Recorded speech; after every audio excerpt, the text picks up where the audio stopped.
l'hypervigilance. Quand on est toujours en alerte, vous êtes toujours aux aguets, le moindre bruit vous fait sursauter. Un regard, une intonation, un silence, tout est scruté, analysé, interprété comme une menace potentielle.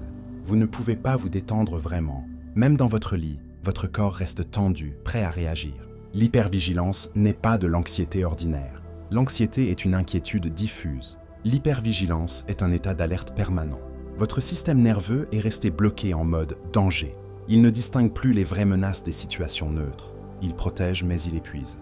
D'où vient l'hypervigilance? Elle est souvent la conséquence d'un trauma, surtout dans l'enfance. Quand on a grandi dans un environnement imprévisible, un parent colérique, une figure instable, des crises régulières, le corps a appris à être toujours prêt. Se détendre était dangereux. L'alerte a permis de survivre. Le problème, c'est que ce mode ne s'éteint pas quand le danger disparaît. Il continue, des années après. Les signes de l'hypervigilance. Vous êtes fatigué, mais vous ne parvenez pas à dormir vraiment. Le moindre bruit vous réveille.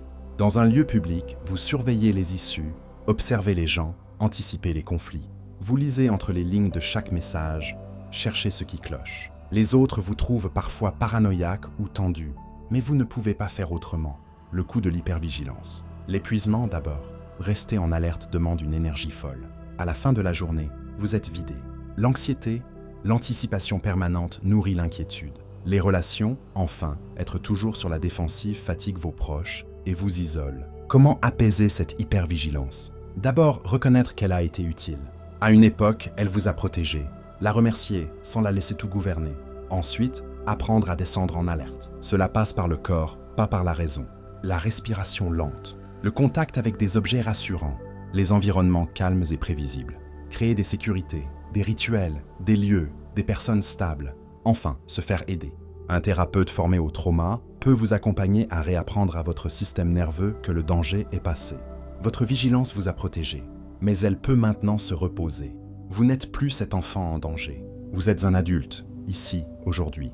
La menace n'est plus là. Votre corps peut l'apprendre, lentement, avec bienveillance.